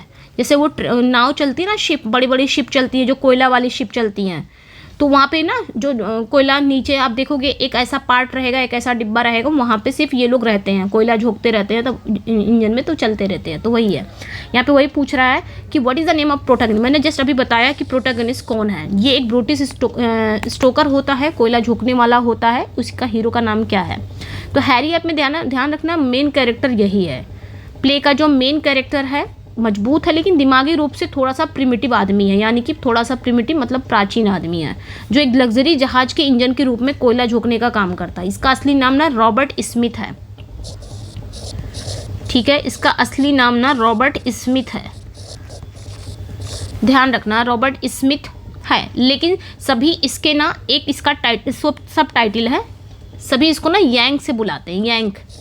ये ध्यान रखना जो मैंने बताया। ये खुद को ना क्या समझता है, ये खुद को ना जहाज का असली इंजन मानता है और अपनी ताकत पर बहुत गर्व करता है। लास्ट में इसका ख़त्म हो जाता है सारा इसका घमंड। ठीक है, तो ये ध्यान रखना है। नेक्स्ट पे आ जाएंगे। ठीक है, अब यहाँ पे पूछ रहा है कि Yank's existential crisis is triggered when he is called what by Mildred Douglas. ये भी बहुत अच्छे से हमने पढ़ा ना कि जब मिल्ड्रेड डगलस द्वारा ये कहे जाने पर यंग का जो एग्जिस्टेंशियल क्राइसिस शुरू हो जाता है। आखिर क्या ये चीज़ कहती है कि इसका जो एग्जिस्टेंशियल क्राइसिस शुरू हो जाता है, यानी कि ये क्वेश्चन मतलब उस घटना को पूछ रहा है, उस घटने के बारे में कि जब हैरी ऐप में जो हीरो है ना, यंग के जीवन को पूरी तरह से बदल देता है। देखिए, यंग जो रहता है ना, इसको ना अपने ताकत पर बहुत गर्व होता है। ये खुद को ना जहाज को चलाने वाली असली ताकत मानता है और खुद को ना समाज का एक बिलोंगिंग फील करता है, यानी कि वो कहता है कि मैं समाज का एक इम्पॉर्टेंट पार्ट हूँ। लेकिन जब अमीर, यानी कि एक अमीर उच्च वर्ग की एक लड़की रहती है जिसका नाम रहता है मिल्ड्रेड डगलस, इसे इंजन के रूप में काम करते हुए देखती है। वो आती है, जो ये मिल्ड्रेड डगलस है ना, ये बहुत अमीर होती है और ये नीचे वाले पार्ट में आती है, तो देखती है कि ये कोयला झोंक रहा है और बहुत काला है। मतलब कोयला झोंकने वाले कैसे, आग रहती है, पूरा दम कालापन चेहरे पे आ जाता है ना। तो जब वो ये जो मिल्ड्रेड डगलस है ना, इसे इंजन के रूप में काम करते हुए देखती है, तो इसे इंसान नहीं समझती, इसको लगता है ये कोई इंसान नहीं है। वो ये घबरा जाती है और उसे एक फिल्दी ऐप कहकर पुकारती है। क्या कहती है? फिल्दी ऐप, है ना, फिल्दी ऐप कहकर पुकारती है। तो ये सुनकर यंग को अपनी पहचान से विश्वास उठ जाता है और वो इस सवाल में जूझने लगता है कि वास्तव में वो कौन है, समाज में उसकी जगह कहाँ है। ठीक है, तो वो उसको देखते हैं ना, फिल्दी ऐप नहीं, फिल्दी बीस्ट बोलती है। तो ये ध्यान रखना है आपने, फिल्दी बीस्ट बोलती है। तो और जब ये फिल्दी बीस्ट सुनता ना, तो इसका सारा घमंड वही चकनाचूर हो जाता है। जहाँ ये अपने आप को एक इम्पॉर्टेंट हिस्सा मान रहा था समाज का, वहीं पे ये ख़त्म हो जाता है कि मैं कौन हूँ, आखिर मेरी समाज में जगह क्या है। बस वही जगह ढूंढने के लिए वो कहाँ कहाँ जाता है भाई। Where does the play end? The Yank seeking a place to belong. तो प्ले कहाँ एंड होता है? ठीक है, मतलब यंग की जो दुख है, दुखद खोज अंतिम स्थान के बारे में पूछ रहा है कि ये जो प्ले है ना, प्ले कहाँ पे एंडिंग लेता है, जब यांग बिलोंग होने के लिए एक जगह की तलाश कर रहा होता है, यानी कि मैं कहाँ से बिलोंग करता हूँ, मेरा अस्तित्व क्या है इस समाज में, वो इसी की खोज में निकल जाता है। तो मिल्ड्रेड जब ये बात कह देती है, फिल्दी बीस्ट कह देती है, तो इसके बाद यांग क्या करता है, समाज में अपनी जगह खोजने निकलता है। और ये हम 5th एन्यू में पढ़ेंगे कि वो अमीरों से बदला लेने की कोशिश भी करता है, जहाँ उसे पीटा जाता है। फिर वो IWW यानी कि एक मजदूर संघ में शामिल होने की कोशिश भी करता है, जहाँ उसे जासूस समझ के बाहर निकाल दिया जाता है। लास्ट में वो कहाँ जाता है, एक चिड़ियाघर, द जू है ना, एक चिड़ियाघर में जाता है, एक पिंजरे के पास पहुंचता है। वहाँ उसे एक कौन मिलता है, एक गुरिल्ला से वो बात करता है। वो उसे भाई कहता है और सोचता है कि शायद इसी बंदर यानी कि इसी बंदर के साथ रिलेशन मेरा हो सकता है। वो पिंजरा खोल देता है उस गुरिल्ला का, लेकिन गुरिल्ला क्या कर देता है, जब वो पिंजरा गुरिल्ला का खोल देता है, गुरिल्ला उसे कुचलकर मार डालता है और यांग की डेथ उसके पिंजरे के अंदर डाल देता है, उस केज के अंदर। ठीक है, तो फिर क्या होता है, यांग की डेथ हो जाती है, जो ये दिखाता है कि वह ना तो इंसानों की दुनिया में फिट हुआ, ना ही जानवरों की दुनिया में। तो in the cage at the zoo, last में यही होता है। बेचारे को उस गुरिल्ला, मतलब गुरिल्ला को समझता है कि शायद मैं गुरिल्ला की तरह, शायद मेरा गुरिल्ला से अच्छा रिलेशन है उस बंदर से, लेकिन गुरिल्ला भी कैसा निकलता है ना, ये उसको खोल देता है, बेचारा कहाँ कहाँ जाता नहीं है। नेक्स्ट पे आएंगे आर्थर मिलर का all my sons is structured as a. Arthur Miller का जो ऑल माई सन्स है, ये किस प्रकार का प्ले है, ये बताना है। ठीक है, तो ध्यान रखना है, ये जो प्ले है ना, प्रॉब्लम प्ले ही है। ये भी आर्थर मिलर का ये जो प्ले है प्रॉब्लम प्ले है, मतलब यहाँ पे स्ट्रक्चर और जॉनरा पूछ रहा है, तो ध्यान रखना ये प्ले ना वेल मेड प्रॉब्लम प्ले है। प्रॉब्लम प्ले इसलिए क्योंकि ये एक ना सीरियस सामाजिक समस्या को उठाता है, मतलब युद्ध के दौरान जो भी मुनाफाखोरी और एक पर्सन को अपने परिवार के द्वारा, मतलब अपने परिवार के लिए समाज के प्रति जिम्मेदार होना चाहिए। तो इसमें क्या होता है कि वो जो युद्ध होता है ना, युद्ध के जो भी सामान वगैरह बचे होते हैं, फटे पुराने जो भी सामान रहते हैं, वो उसको बेचता है। वेल मेड इसलिए कहा गया क्योंकि इसका जो स्ट्रक्चर है बहुत ज़्यादा ऐसा स्ट्रक्चर बनाया गया है कि ये पास्ट के गहरे जो मिस्टीरियस हैं, यानी कि केलर का जो अपराध है उस पर बेस्ड है, यानी कि जो कैरेक्टर है इसमें। ठीक है, धीरे धीरे ये प्ले के दौरान खुलती है सारी चीज़ें, जिससे स्ट्रेस बढ़ता है, लास्ट में एक ऐसा ट्रेजिक क्लाइमेक्स पर पहुंचता है। तो वेल मेड प्रॉब्लम प्ले है, ध्यान रखना है। What is the central secret that जो किलर इज़ हाइडिंग, तो जो किलर भी है इस प्ले का, ध्यान रखना है। इस प्ले का जो मेन कैरेक्टर है वो जो किलर है, ये ध्यान रखना है।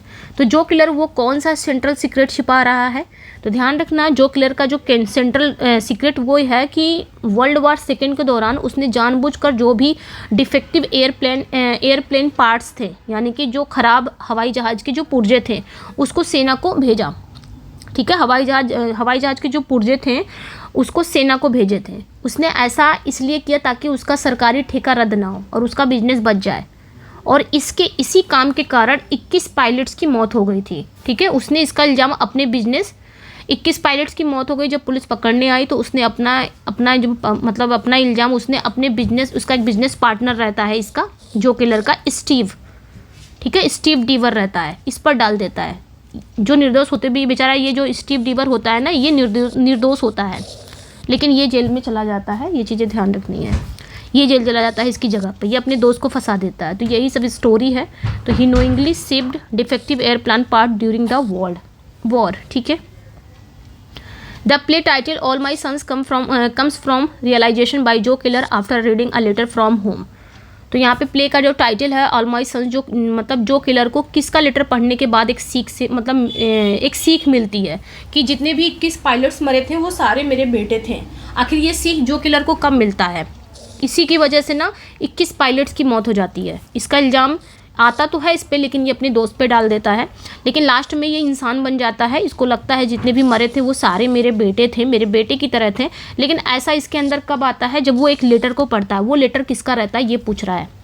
तो वो लेटर इसके बड़े बेटे, इसके जो बड़ा बेटा रहता है जो मर जाता है, लैरी का रहता है, उसमें लिखा रहता है। ठीक है,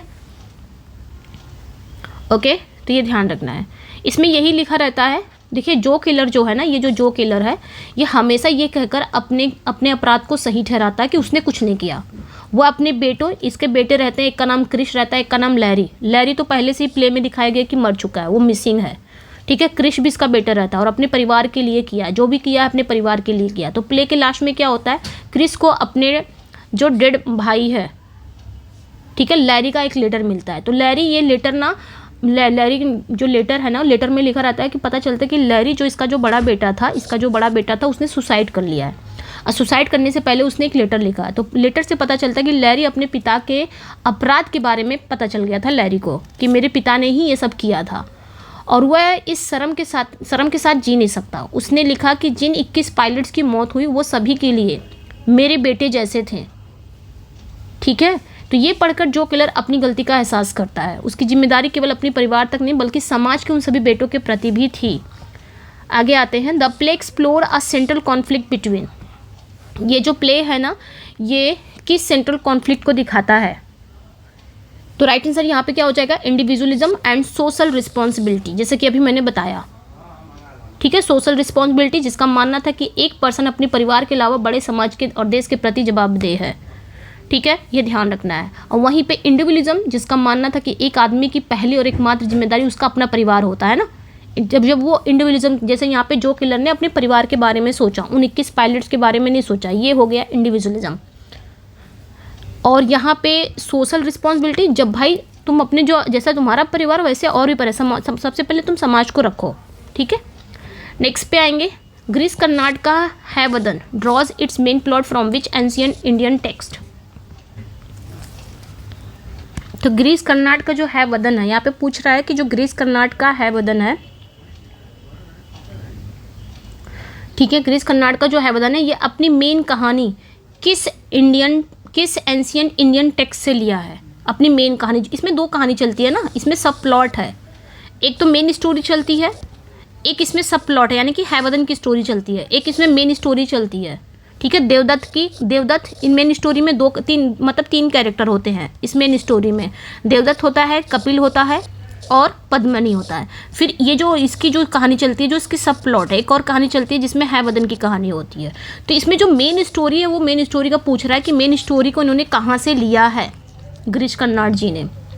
अच्छा, गिरीश कर्नाड काफ़ी मूवीज़ में भी आए हैं, ठीक है। तो गिरीश कर्नाड जी ने ये कहाँ से, मतलब इसमें इन्होंने मेन प्लॉट, जो मेन स्टोरी है, वो उन्होंने किस एंशिएंट इंडियन टेक्स्ट से लिया है?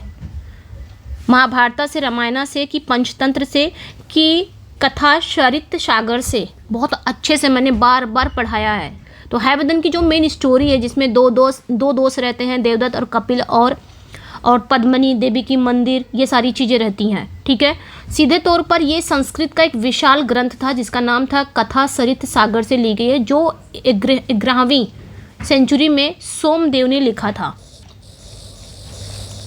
कथा सारित से ली गई है ये जो कहानी है इसकी, ठीक है। इसकी जो हैवदन की जो मेन स्टोरी है, वो मेन प्लॉट जो है। The play uses traditional Indian folk theatre forms particularly.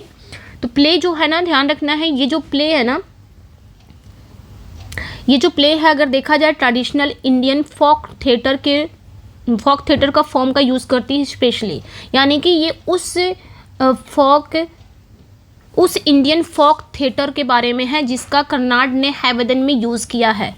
तो उन्होंने क्या यूज़ किया है ये पूछ रहा है, कौन सा उन्होंने वो पारंपरिक भारतीय लोक रंगमंच का यूज़ किया है, इसमें कौन से फोक थिएटर का इन्होंने यूज़ किया है? ये फोक थिएटर ट्रेडिशनल इंडियन था, तो इसमें हैवदन में इन्होंने यूज़ किया है कौन सा? तो राइट आंसर यहाँ पे क्या हो जाएगा, यक्षगान।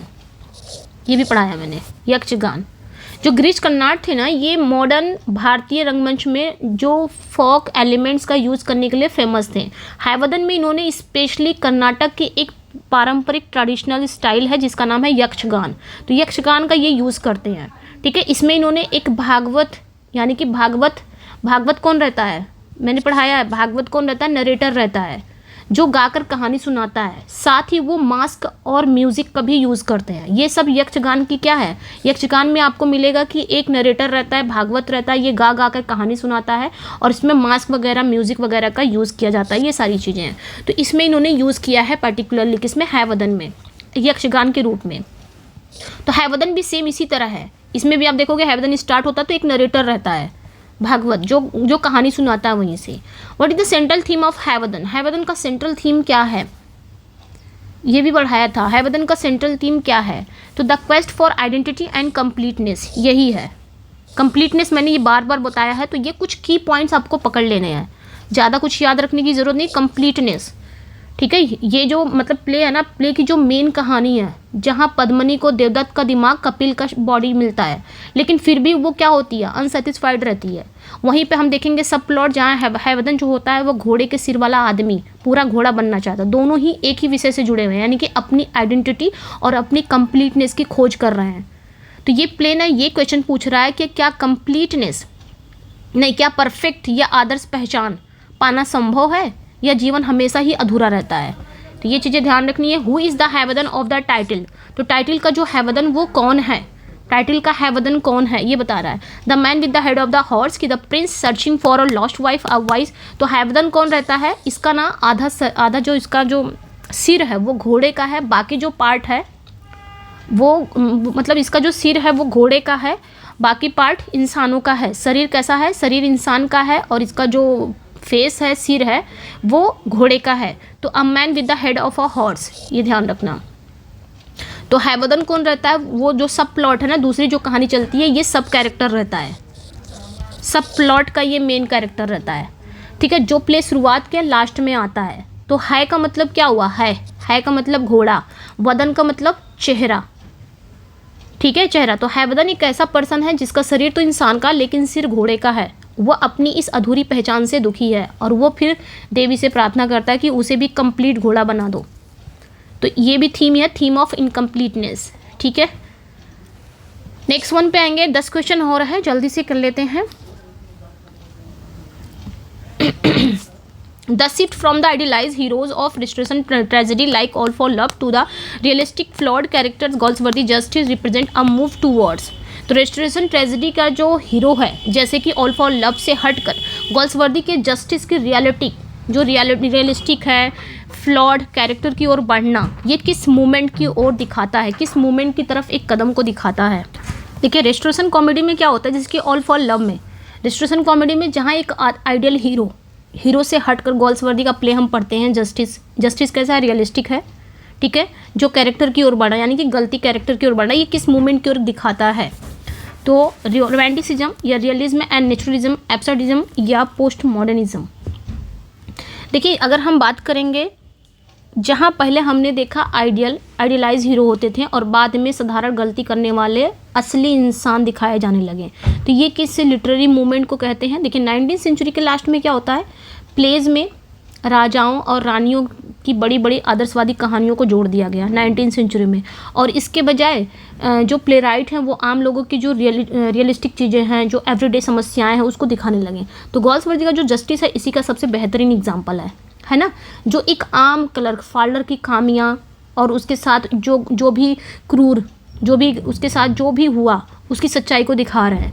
तो ये जो लिटरेरी मूवमेंट था, ये रियलिज्म एंड नेचुरलिज्म कहा जाता था, मतलब जिसका उद्देश्य क्या था, जीवन को जैसा है वैसा दिखाना। लेकिन रेस्टोरेशन में क्या दिखाया जाता था, हीरोज़ को एकदम आदर्श वे में दिखाया जाता था, महान दिखाया जाता था, गलती करने वाला नहीं दिखाया जाता था। तो ये रेस्टोरेशन की है, रेस्टोरेशन ट्रेजेडी की है। लेकिन वहीं से शिफ्ट हो गई कहानी आपके गोल्सवर्दी सेम चीज़ें दिखा रहे हैं जैसे रियल में है। Which play on the list most strongly critique the comedy of manners by replacing witty aristocrat with a chocolate cream soldier।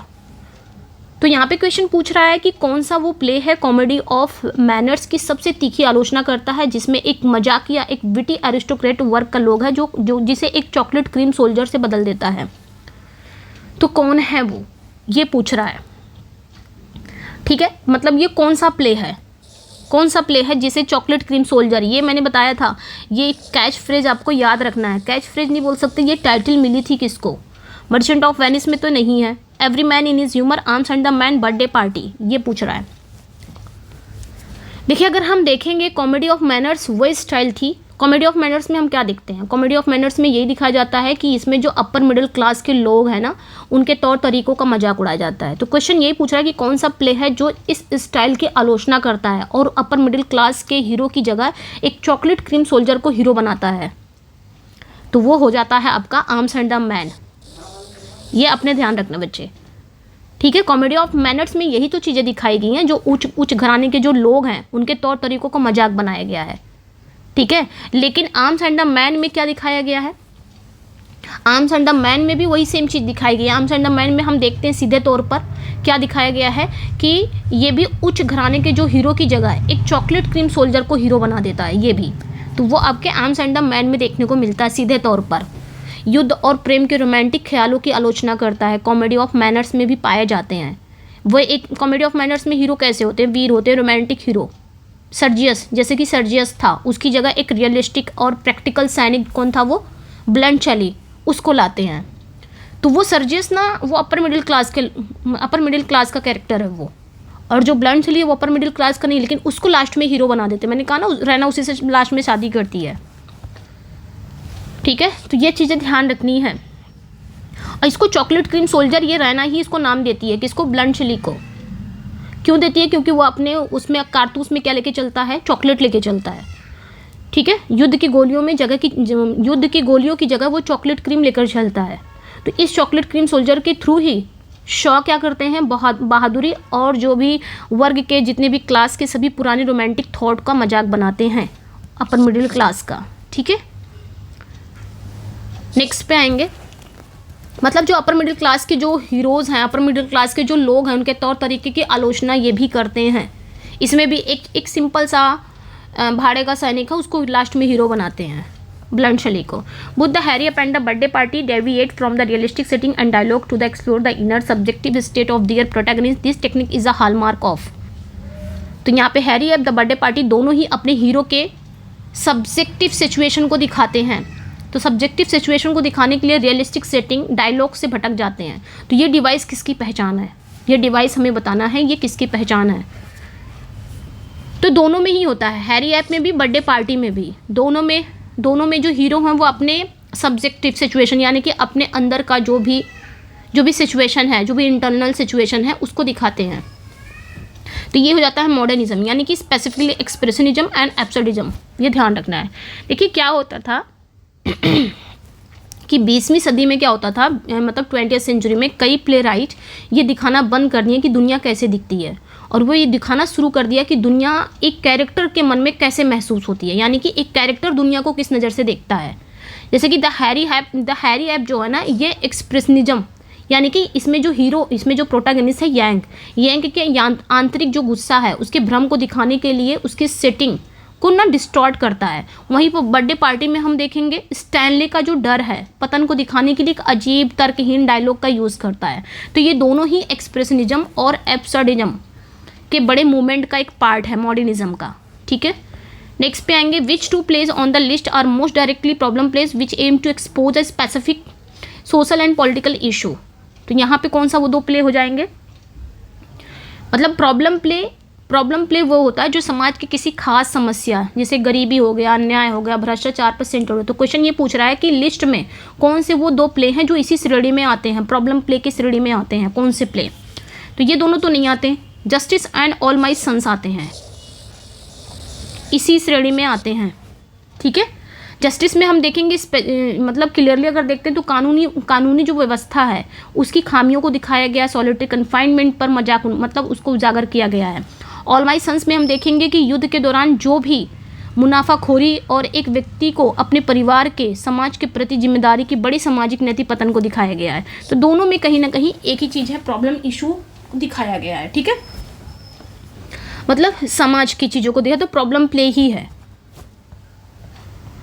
The use of play within play or self-referential theatrical devices is central to Havadan, which other play on the list famously uses a theatrical trick, gulling of Malvolio as a major plot point. अब यहाँ पे question पूछ रहा है, थोड़ा सा question यहाँ पे टिपिकल कर दे रहा है ना। हैवदन में ना प्ले विद इन प्ले हुआ है, ठीक है। यहाँ पे क्वेश्चन पूछ रहा है कि हैवदन में जो प्ले राइट है वो ऑडियंस को याद दिलाता रहता है कि ये एक ऐसा प्ले है। क्वेश्चन ये कि वो कौन सा दूसरा प्ले भी एक थिएट्रिकल ट्रिक की तरह जाना जाता है, यानी कि एक थिएट्रिकल ट्रिक को अपनी कहानी के मेन पार्ट के रूप में यूज़ करता है, यानी कि एक मजाक, एक धोखे के रूप में। कौन सा वो दूसरा प्ले है, ठीक है। तो हैवदन में भी देखिए, हैवदन में भी थिएट्रिकल ट्रिक हुआ था। ट्रिक नहीं की थी वो, पद्मनी नहीं की थी ट्रिक। उसने क्या किया था, अपने हस्बैंड का वो सिर की अदला बदली कर दिया था। तो और कौन सा प्ले है जहाँ पे ट्रिक दिखाया गया है?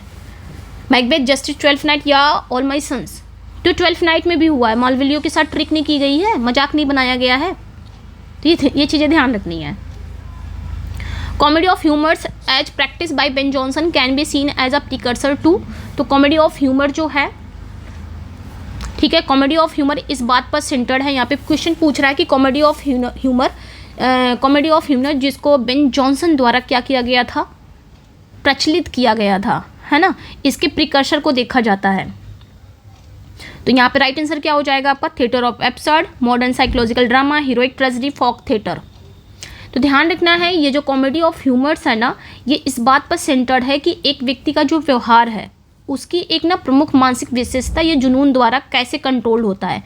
ठीक है, तो ये कैरेक्टर का जो बाहरी काम है उसके बजाय कैरेक्टर के अंदर उसके मन में क्या चल रहा है, एक प्रारंभिक प्रयास होता है। इस तरह इसे मॉडर्निज्म, मॉडर्न साइकोलॉजिकल ड्रामा का क्या माना जाता है? प्रिकर्सर माना जाता है। तो यहाँ पे राइट आंसर बी हो जाएगा। ठीक है, जो कैरेक्टर के व्यवहार को चलाने वाली क्या है, मोटिवेट करती है, उसकी कॉम्प्लेक्सिटीज को गहराई से ध्यान कर देती है। तो यहाँ पे आपका बी करेक्ट हो जाएगा। The unities of time, place and action which Dryden follow in All for Love were a key rule of which movement. देखिए, ड्राइडन ने ऑल फॉर लव में यूनिटीज, 3 यूनिटीज को फॉलो किया है। तो ये चीज़ें ध्यान रखनी है, ड्राइडन ने ऑल फॉर लव में 3 यूनिटीज को फॉलो किया है। क्वेश्चन ये पूछ रहा है कि जिसका ड्राइडन ने ऑल फॉर लव में बहुत अच्छे से यूज़ किया था, ये किस मूवमेंट का एक प्रमुख रूल है? ये unities, time of, place and action, ये किस मूवमेंट का एक अच्छा खासा रूल है? कहाँ पे सबसे ज़्यादा इसको यूज़ करते थे? 3 यूनिटीज़ का। देखिए, 3 यूनिटीज़ ना एक एंशियंट ग्रीक दार्शनिक अरिस्टोटल से लिया गया है, ठीक है, लेकिन इसे 17 और 18 सेंचुरी में फ्रांस और इंग्लैंड में बहुत सख्ती से, बहुत स्ट्रिक्टली इसका लागू किया गया था। 17 और 18 सेंचुरी में फ्रांस और इंग्लैंड में बहुत ज़्यादा इसका मतलब इसको ना अपने प्लेज में लोग इसका यूज़ करते थे। ठीक है, तो इस मूवमेंट को हम क्या कहेंगे? न्यू क्लासिसिज्म कहा जाता था। जो क्लासिकल यानी कि न्यू क्लासिसिज्म जो राइटर थे ना, ये किसकी नकल करते थे? ग्रीक और रोमन के राइटरों की। उनके कला के नियमों, उनके ऑर्डर, उनके अनुशासन पे जोर देता। तो ड्राइडन ने ऑल फॉर लव इन्हीं नियमों को तहत लिखा है। तो यहाँ पे क्या हो जाएगा? New classicism. सिंपली पूछा था ये जो unities of time, place and action, इसका सबसे ज़्यादा यूज कहाँ किया गया है? न्यू क्लासिसिज्म में। तो ड्राइडन ने इन्हीं नियमों को फॉलो किया। ठीक है, which play directly challenge the heroic romantic view of war prevalent earlier drama. तो कौन सा प्ले है जो सीधे तौर पर युद्ध के उस हीरोइक रोमांटिक दृष्टिकोण को चुनौती देता है जो पुराने प्लेस में प्रचलित था? तो आर्म्स एंड द मैन, इसी में युद्ध के बारे में बताया गया है ना। ओके, चलिए नेक्स्ट पे आएंगे। Both Macbeth and All My Sons deal with a protagonist whose fatal flaw and past crime comes back to destroy their family and status. This aligns them to the convention of comedy, tragic comedy, tragedy or farce. ये है क्या? देखिए, Macbeth और all my sons दोनों में हम देखेंगे कि एक ऐसे हीरो को दिखाते हैं जिसकी फैटल फ्लॉ होता है, जैसे कि मैकबेथ में होता है और ऑल माई सन्स में भी होता है। ठीक है, दोनों के फैटल फ्लॉ होते हैं लास्ट में। पास्ट का अपराध हो वापस आकर उसके परिवार, उसकी हैसियत को नष्ट कर देता है लास्ट में। तो ये उन्हें किस शैली की परंपराओं के साथ जोड़ता है? तो लास्ट में अगर फैटल फ्लॉ हो रहा है तो ट्रेजेडी ही होगी, है ना, यही तो हुआ, ट्रेजेडी ही होगी। नेक्स्ट पे आएंगे। लास्ट क्वेश्चन है, the non linear, seemingly nonsensical and menacing dialogue in the Birthday Party is a deliberate break from the witty argumentative dialogue of which earlier playwright on the list. तो यहाँ पे ध्यान रखना है, question ये पूछ रहा है कि बर्थडे पार्टी का जो नॉन लीनियर है यानी कि नॉन सेंसिकल और एक मेनेसिंग डायलॉग यानी कि खतरनाक डायलॉग लिस्ट में मौजूद किस पुराने ड्रामेटिस्ट के विटी और आर्गुमेंटेटिव डायलॉग में जानबूझकर एक ब्रेक है?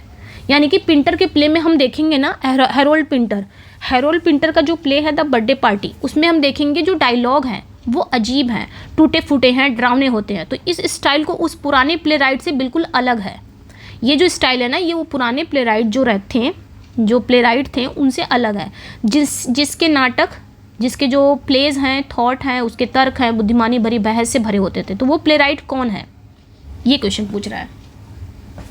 जैसे कि आप देखोगे जो हैरोल्ड पिंटर थे, ये ना किसके पिंटरेक्स स्टाइल के लिए जाने जाते थे। कॉमेडी ऑफ मैनर्स है है ना।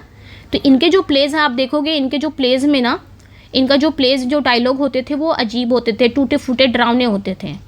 तो ये तो आपने इनकी स्टाइल जान ली। तो वो कौन सा दूसरा प्ले राइट है जिसके थॉट, मतलब जिसके प्लेज में हम देखने को मिलता है कि थॉट, जो उसके थॉट हैं, जो उसके लॉजिकल बुद्धिमानी भरी बहस से भरे होते थे उसके प्ले, वो प्ले राइट कौन है? तो वो बर्नार्ड शॉ है। ये पूछ रहा है। बर्नार्ड शॉ जो थे ना, ड्रामा ऑफ आइडियाज़ के लिए फेमस हैं, ड्रामा ऑफ आइडियाज़। इनके जो प्ले थे ना, जैसे कि आर्म्स एंड द मैन, ये काफ़ी लंबे भी हैं, बुद्धिमान हैं और आर्गुमेंटेटिव डायलॉग से भरे होते थे। तो यहाँ पे वही पूछ रहा है।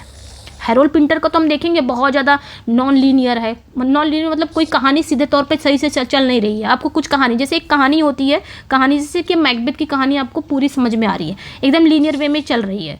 लेकिन नॉन लीनियर मतलब कहानी कहाँ का, राजा कहाँ गया, फिर कहीं से यहाँ पे राजा को दिखाया जा रहा है, फिर कहीं से दूसरा दिखाने लग गया, दूसरी कहानी चलने लगी, फिर इधर दिखा, मतलब कुछ भी आपको सही से आप समझ नहीं पाओगे क्या कहानी है।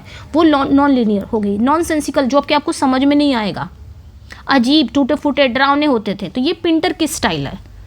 लेकिन बर्नार्ड शॉ की स्टाइल थोड़ी अलग है। तो यहाँ पे वही क्वेश्चन पूछ रहा था कि और दोनों वो राइटर कौन है जो बिल्कुल अलग हैं, उनके प्लेज थॉट, लॉजिकल, बुद्धिमानी भरी बहस से भरे होते थे, आर्गुमेंटेटिव से भरे होते थे। वो प्ले राइट बर्नार्ड शॉ है। तो बर्नार्ड शॉ का हम देखेंगे आर्म्स एंड द मैन बहुत ज़्यादा लेंदी है, बुद्धिमान है और आर्गुमेंटेटिव डायलॉग से भरे होते हैं, जहाँ कैरेक्टर विचारों पर बहस करते हैं। वहीं पे हैरोल्ड पिंटर का देखेंगे थिएटर ऑफ एब्सर्ड, जो लॉजिक को पूरी तरह से तोड़ देता है, जहाँ डायलॉग तर्क के लिए नहीं बल्कि डर और पावरलेसनेस को दिखाने के लिए यूज़ किए जाते हैं। तो यहाँ पे राइट आंसर बी, सी हो जाएगा। तो ये थे भाई 50 क्वेश्चन ड्रामा से। आई थिंक 10 क्वेश्चन थोड़ा सा बहुत डीप पूछ लिया है ना। कैसा लगा अपना फीडबैक ज़रूर दीजिएगा। मिलते हैं नेक्स्ट वीडियो में। Thank you for watching. Question यहाँ पे वीडियो लेंदी हो गई है, समझाने में लेंदी हो जाती है, अदरवाइज़ इतनी लेंदी होती नहीं। चलिए फिर मिलते हैं नेक्स्ट वीडियो में। Thank you for watching. Bye bye. Feedback ज़रूर दीजिएगा।